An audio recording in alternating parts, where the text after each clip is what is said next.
दिल्ली की शराब नीति मामले में ईडी ने दिल्ली, पंजाब और हैदराबाद में छापा मारा है। यहाँ 35 से ज्यादा लोकेशन पर ईडी ने दबिश दी है। दिल्ली की शराब नीति पिछले साल 17 नवंबर को लागू की गई थी। इस साल जुलाई में इसके खिलाफ सीबीआई जांच शुरू होने के बाद सीएम अरविंद केजरीवाल ने खत्म कर दी थी। कई फिल्मों और टीवी सीरियल्स में एक्टिंग से दिल जीत चुके एक्टर अरुण बाली का निधन हो गया है। 79 साल के उम्र में उन्होंने मुंबई में आखिरी सांस ली। अरुण बाली लंबे समय से बीमारी चल रहे थे। कुछ महीने पहले उन्हें अस्पताल में भी भर्ती कराया गया था। तमिलनाडु के कन्याकुमारी से शुरू हुई कांग्रेस की भारत जोड़ो यात्रा अब कर्नाटक के अलग अलग शहरों से गुजर रही है। भारत जोड़ो यात्रा के 30वें दिन की शुरुआत मांड्या जिले से हुई है। इस दौरान राहुल गांधी ने स्थानीय लोगों से भी बातचीत की। ज्ञानवापी केस में आज फिर सुनवाई हो सकती है। सर्वे के दौरान मिले शिवलिंग की चौड़ाई, लंबाई, गहराई की आधुनिक तरीके से जांच होगी या नहीं, इसी पर फैसला आ सकता है। इसके अलावा ज्ञानवापी स्थित श्रृंगार गौरी के नियमित दर्शन पर भी सुनवाई हो सकती है। WHO ने भारत की कंपनी के बनाए 4 कप सिरप को लेकर अलर्ट जारी कर दिया है। WHO ने इसे असुरक्षित बताते हुए कहा है कि गांबिया में गुर्दों की हालत खराब होने से 66 बच्चों की मौत हुई है। इन सिरप से इस्तेमाल से ही बच्चों की मौत मुमकिन है। मुंबई की एक लोकल ट्रेन में सीट को लेकर महिलाओं में जमकर मारपीट हो गई। इस दौरान एक महिला पुलिस कांस्टेबल भी घायल हो गई। घटना थाने से पनवेल जा रही एक लोकल ट्रेन की है। मामले में दोनों महिलाओं ने एक दूसरे पर केस दर्ज किया है।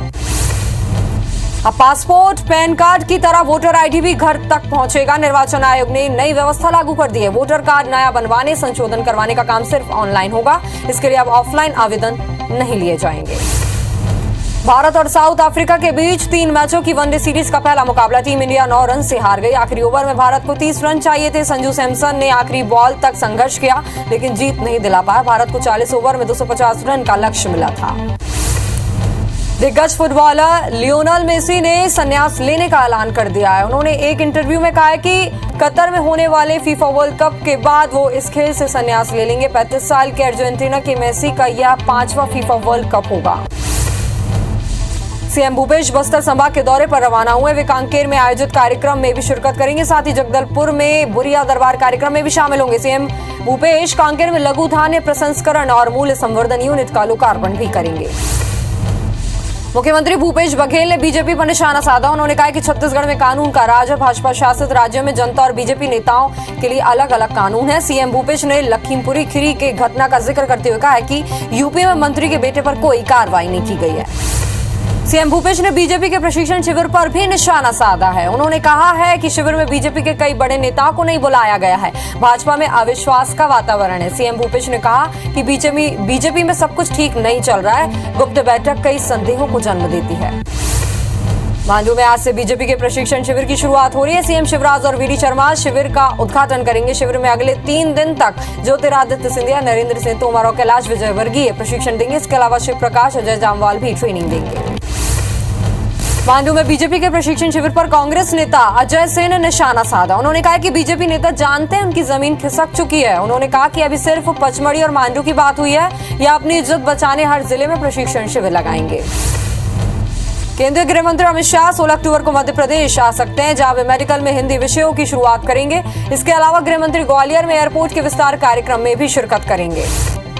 सीएम शिवराज सिंह चौहान आज ग्वालियर दौरे पर रहेंगे, जहां वे केंद्रीय गृह मंत्री अमित शाह के दौरे की तैयारियों का जायजा लेंगे। साथ ही अधिकारियों की भी बैठक लेंगे। बैठक में केंद्रीय मंत्री ज्योतिरादित्य सिंधिया, मंत्री तुलसी सिलावट और प्रद्युम्न सिंह तोमर भी मौजूद रहेंगे।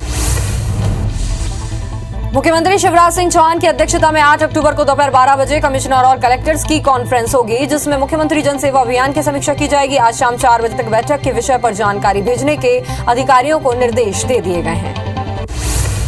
मध्य प्रदेश में कॉलेज में प्रवेश लेने वाली छात्राओं को सीएम शिवराज प्रोत्साहन राशि बांटेंगे। 8 अक्टूबर को लाडली लक्ष्मी योजना के तहत यह कार्यक्रम होगा, जिसमें बेटियों को 2 किस्तों में 25,000 रुपए दिए जाएंगे।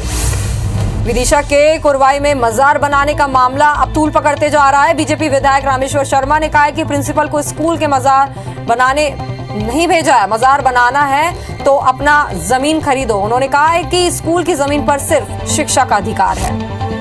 रायपुर में आज कैबिनेट की उप समिति की बैठक होगी, जिसमें धान खरीदी के संबंध में चर्चा होगी। बैठक में खाद्य मंत्री अमरजीत भगत, कृषि मंत्री रविंद्र चौबे भी शामिल होंगे। छत्तीसगढ़ में 1 नवंबर से धान खरीदी शुरू होगी। अंबिकापुर से लौटे अमरजीत भगत ने कहा कि छत्तीसगढ़ में 1 नवंबर से धान खरीदी होगी। इस बार 110 लाख मीट्रिक टन धान खरीदी का लक्ष्य रखा गया है। राष्ट्रपति पर विवादित टिप्पणी कर घिरे कांग्रेस नेता उदित राज को राष्ट्रीय महिला आयोग ने नोटिस जारी कर दिया। महिला आयोग ने उदित राज को 10 अक्टूबर को पेश होने के लिए निर्देश दिए हैं। महिला आयोग ने उदित राज के बयान को निंदनीय और शर्मनाक बताया। कांग्रेस के राष्ट्रीय अध्यक्ष पद के उम्मीदवार मल्लिकार्जुन खड़गे 14 अक्टूबर को भोपाल आ सकते हैं। इस दौरान वे प्रदेश कांग्रेस प्रतिनिधियों से मुलाकात कर समर्थन की अपील करेंगे। बता दें कि एमपी में कांग्रेस राष्ट्रीय अध्यक्ष पद के लिए 504 प्रतिनिधि मतदान करेंगे।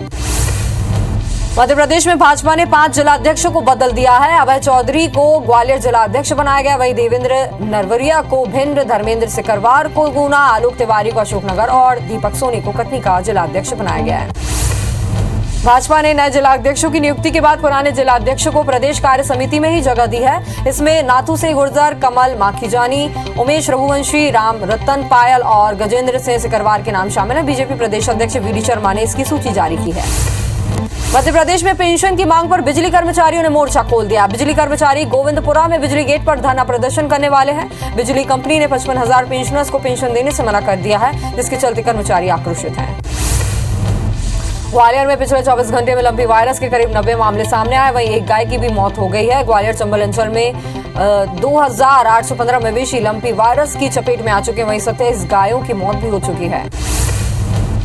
मुरैना में जमीन विवाद पर 2 पक्षों में विवाद हो गया। अब पुलिस को देख एक शख्स ने फायरिंग कर दी। पुलिस ने आरोपी बंटू सिकरवार समेत कुछ लोगों को भी हिरासत में लिया। 2 भाइयों के बीच जमीन को लेकर विवाद हुआ। चन्नौनी चंबल थाना क्षेत्र का यह पूरा मामला बताया जा रहा है। पन्ना के देवेंद्र नगर इलाके में 2 पक्षों में विवाद हो गया। दोनों पक्षों के बीच जमकर लाठी डंडे चले। इस दौरान पुलिस ने एक के साथ भी झड़प हुई। मौके पर पन्ना एसपी दल बल के साथ पहुंचे और मामले को शांत कराया। बिलासपुर में दुर्गा विसर्जन झांकी में 2 गुट आपस में भिड़ गए। मामला कोतवाली थाना क्षेत्र के सदर बाजार का है। इस दौरान जमकर पथराव भी हुआ। लाठी डंडे भी चले। युवक ने कई लोगों से मारपीट कर वाहनों में भी तोड़फोड़ की। डोरमी थाना प्रभारी पर जुआरी के साथ मारपीट का आरोप लगाया। 4 अक्टूबर को भारत सागर बांध में पुलिस ने छापा मारा था। पीड़ित का वीडियो भी सोशल मीडिया में वायरल है। उसने आईजी से भी इसकी शिकायत की है। जबलपुर में लोकायुक्त पुलिस ने तहसील में पदस्थ लिपिक को रिश्वत लेते धर दबोचा। लिपिक ने मुआवजे की फाइल आगे बढ़ाने 5,000 रुपए की मांग की थी। इसकी शिकायत पीड़ित ने लोकायुक्त पुलिस से की, जिसके बाद लोकायुक्त ने लिपिक को रंगे हाथों गिरफ्तार कर लिया। जबलपुर में राशन दुकान में 20,000 किलो की दर से शक्कर मिलेगा। यह योजना अंत्योदय हितग्राहियों के लिए लागू की गई है। जल्दी इसका कोटा जारी कर दिया जाएगा। कलेक्टर इलैया राजा ने अफसरों को इसके लिए निर्देश दिए। घोटालों के लिए बदनाम व्यापम का फिर से नाम बदल दिया गया। पहले व्यापम और घोटाले के बाद प्रोफेशनल एग्जामिनेशन बोर्ड यानी PIB के नाम से जाना जाने वाला बोर्ड अब मध्य प्रदेश कर्मचारी चयन मंडल कहलाएगा। जांजगीर चांपा जिले के सिवनी मोड़ पर हादसा हो गया। बोलेरो की टक्कर से बाइक सवार व्यक्ति की मौत हो गई। वहीं महिला और बच्चा घायल हो गए हैं। दोनों को बिलासपुर रेफर किया गया। मृतक बिलाईगढ़ क्षेत्र के रहने वाले हैं। इंदौर में लोगों को शेयर मार्केट से दो गुना मुनाफा का झांसा देकर ठगी करने वाली कंपनी का क्राइम ब्रांच ने पर्दाफाश किया है। फर्जी कंपनी के एक सदस्य को क्राइम ब्रांच ने गिरफ्तार किया है। मध्य प्रदेश के सरकारी कर्मचारियों को दीपावली पर सौगात मिल सकती है। कर्मचारियों के डीए में 4% का इजाफा हो सकता है। इसके बाद कर्मचारियों का डीए 38% हो जाएगा। मध्य प्रदेश के करीब 7.5 लाख कर्मचारियों का इसका फायदा मिलेगा। मध्य प्रदेश के कर्मचारियों का 4% डीए बढ़ने से उन्हें 620 रुपए महीने से लेकर 8,500 रुपए तक फायदा होगा। इसके अलावा सरकार एरियर भी दे सकती है। इसके लिए सरकार पर 312 करोड़ रुपए का अतिरिक्त भार भी आएगा। मनेंद्रगढ़ में खोंगापानी नगर पंचायत अध्यक्ष के खिलाफ अविश्वास प्रस्ताव लाया गया। 15 में से 12 पार्षदों ने अविश्वास प्रस्ताव लाया। प्रस्ताव को लेकर आज सम्मेलन होना था। हाईकोर्ट ने 10 अक्टूबर तक के लिए स्थगन आदेश दे दिया है। कोरिया के खड़गांव रेंज के कासाभरा इलाके में 42 हाथियों का दल मौजूद है। हाथियों की दहशत से ग्रामीणों ने पूरी रात जगाकर गुजारी। वन विभाग ने लोगों को जंगल की ओर जाने से मना किया। वन अमला हाथियों की निगरानी कर रहा है। भोपाल में बारिश के चलते भदभदा डैम के गेट खोले गए। 19 साल के इतिहास में ऐसा तीसरी बार हुआ है कि अक्टूबर में डैम के गेट 3 बार खोले गए। गेट खोलने से निचले इलाकों में बाढ़ जैसे हालात बन गए हैं। मध्य प्रदेश में आज भी कई इलाकों में बारिश का सिलसिला जारी रहेगा। बंगाल की खाड़ी और अरब सागर से नमी आ रही है, जिससे इंदौर, नर्मदापुरम, जबलपुर सागर संभाग में जिलों में बारिश की संभावना है। भोपाल में भी हल्की बारिश हो सकती है।